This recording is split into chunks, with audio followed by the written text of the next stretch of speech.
अस्सलाम वालेकुम, welcome to binary classroom. और आज की इस क्लास में हम लोग टॉपिक पढ़ने वाले हैं टेस्टिंग फेज ऑफ एचडीएलसी। एचडीएलसी के टॉपिक में हम लोगों ने एक टेस्टिंग फेज पढ़ा था। उस टेस्टिंग फेज को आज बेसिकली हम लोगों ने डिटेल में स्टडी करना है। चैप्टर नंबर 1 हम लोग पढ़ रहे हैं, introduction to software development, computer science entrepreneurship, first year का न्यू कोर्स। तो सबसे पहले देख लेते हैं किस तरह से आपसे सवाल पूछा जाएगा। What is testing phase of HDLC, explain common types of testing perform in this phase. Testing की डेफिनेशन लिखनी है और उसके बाद इसकी कुछ टाइप्स हैं उनको आपने बयान करना है। So the testing phase is used to check the software for any bugs, errors or issue, ensure that the software function correctly। Testing phase किस काम के लिए इस्तेमाल होता है? ताकि आपके सॉफ्टवेयर में कोई एरर्स हैं, कोई फंक्शन सही से काम नहीं कर रहा, ये चीज़ें चेक करने के लिए टेस्टिंग की जाती हैं, ताकि जब उसको लॉन्च किया जाए फाइनल तो वहाँ पर कोई प्रॉब्लम ना आए। तो लॉन्चिंग से पहले डेवलपर खुद इसको टेस्ट करता है कि आया कि तमाम फंक्शन जो इसके अंदर इंक्लूड हैं सही काम कर रहे हैं या नहीं कर रहे। Testing improve the overall quality, performance and reliability of the software. Testing का मेन मकसद क्या है कि आपके सॉफ्टवेयर की क्वालिटी कैसे है, सही से चल रहा है, स्पीड से एक टास्क परफॉर्म कर रहा है, कहीं ऐसा तो नहीं है कि कोई यूजर उस पर अकाउंट क्रिएट कर रहा है तो वो 5 मिनट वेट कर रहा है, लोडिंग हो रही है, फिर उसके बाद उसका अकाउंट बन रहा है, ऐसा नहीं। तो उसको स्पीड के साथ अकाउंट्स क्रिएट करने हैं कि यूजर जो है आसानी के साथ उनकी वेबसाइट, उनका सॉफ्टवेयर को इस्तेमाल कर सके। ये बेसिकली इसका मेन मकसद होता है टेस्टिंग का। 3 तरह की टेस्टिंग होती है, फंक्शनैलिटी टेस्टिंग, परफॉर्मेंस टेस्टिंग और कंपैटिबिलिटी टेस्टिंग। 1 बाय 1 तीनों को पढ़ते हैं। फर्स्ट नंबर पर है फंक्शनैलिटी टेस्टिंग। फंक्शनैलिटी टेस्टिंग नाम से जाहिर है, फंक्शन जो आपके सॉफ्टवेयर का फंक्शन है, जिस काम के लिए उसको बनाया गया है, क्या वही काम सही से परफॉर्म हो रहे हैं या वही सही से नहीं परफॉर्म हो, ये होती है functionality testing. Functionality testing checks whether a software work according to its defined requirement, कि जिस तरह से उसको होना चाहिए था, रिक्वायरमेंट जो आपको दी थी क्लाइंट ने, उसी तरीके से और उसी फीचर्स के ऊपर आप लोगों ने सॉफ्टवेयर बनाया है या नहीं बनाया। For example, a web application should allow the user to log in successfully using correct user name and password. कि जिस तरह एक वेबसाइट बनाई है, कि जिस तरह कहता है कि एक वेबसाइट बनाई है किसी के लिए, उस वेबसाइट पे एक फीचर है लॉग इन फीचर, कि जब भी कोई यूजर आए तो वो अपना यूजर नेम एंटर करे और पासवर्ड एंटर करे और उसके बाद उसकी आईडी से जो है वो लॉग इन हो सकता है वो। तो क्या यही फीचर सही से वेबसाइट में काम कर रहा है या नहीं कर रहा, लॉगिन सिस्टम सही से वर्क कर रहा है या नहीं कर रहा, ये बेसिकली कहलाता है फंक्शन टेस्टिंग। तो इस तरह से यूजर जो है अपना यूजर नेम और अपना पासवर्ड जो है वो एंटर करता है, तो अगर वो पासवर्ड जो है वो सही हो तभी उसी सूरत में उसको आईडी का एक्सेस मिले, अदरवाइज वो सॉफ्टवेयर को एक्सेस ना कर पाए। तो ये बेसिकली फंक्शनैलिटी टेस्टिंग होती है।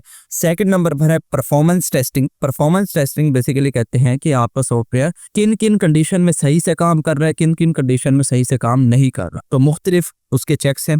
सो performance testing checks how well a software performance under various condition such as high user traffic और हाई डाटा लोड। कि जो कुछ कंडीशन है, जैसे कि आपकी वेबसाइट के ऊपर ज्यादा लोग आ गए एक ही वक्त में, या डाटा का लोड ज्यादा हो गया, उस सूरत हाल में आपकी वेबसाइट की क्या कंडीशन है, इसको कहते हैं performance testing. For example, a website can be tested if load quickly even when 10,000 user access it at the same time. कहते हैं कि मिसाल के तौर पर आपकी वेबसाइट है और उसके ऊपर 10,000 लोग एक साथ आ गए, तो क्या उस सिचुएशन में वेबसाइट सही से काम कर रही है या नहीं कर रही, इसको कहते हैं परफॉर्मेंस टेस्टिंग। ऐसा तो नहीं है वेबसाइट स्लो हो गई हो, जिस तरह से आपके बोर्ड की वेबसाइट्स में भी होता है कि जिस दिन रिजल्ट आ रहा होता है बोर्ड का, उस दिन क्या होता है कि बहुत से लोग, बहुत से स्टूडेंट एक ही साथ उस वेबसाइट को एक्सेस करने की कोशिश कर रहे होते हैं, जिसकी वजह से क्या होता है कि वो वेबसाइट एक्सेस ही नहीं हो रही होती, वो वेबसाइट स्लो हो जाती है या 5 दफ़ा चलती ही नहीं है।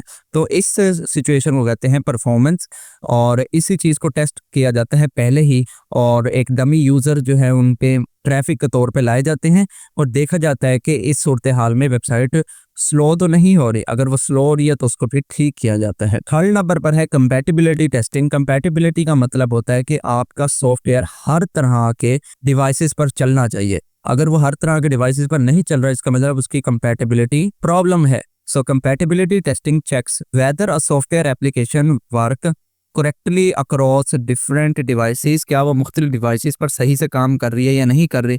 For example a mobile app should be tested to verify if it runs smoothly on both Android and iPhone. के एक मोबाइल एप्लीकेशन है, किसी भी चीज़ की हो सकती है, आपने उसको टेस्ट करना है कि आया कि वो एंड्रॉयड पे भी सही काम कर रही है और आईफोन पे भी सही काम कर रही है या नहीं कर रही। अगर इन दोनों में से किसी ऑपरेटिंग सिस्टम पे वो सही काम नहीं कर रही तो उसको उसके कंपैटिबल बनाना पड़ता है। अब ज़रूरी नहीं है कि वो सिर्फ एंड्रॉयड और आईफोन तक ही महदूद रहे, जिस तरह से और भी ऑपरेटिंग सिस्टम है जैसे विंडो पे भी उसको चलना चाहिए अगर वो वेबसाइट है या कोई डेस्कटॉप एप्लीकेशन है।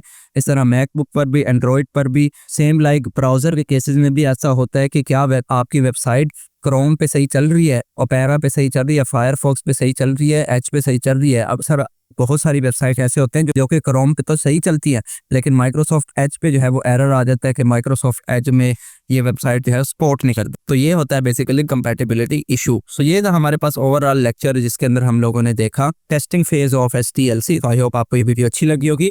अगर वीडियो पसंद आई हो तो इस वीडियो को लाइक करते जाएं। चैनल को बगैर सब्सक्राइब किए देख रहे हैं तो चैनल को भी जरूर से सब्सक्राइब करें। मिलते हैं किसी नेक्स्ट वीडियो में, तब तक के लिए अल्लाह हाफ़िज़।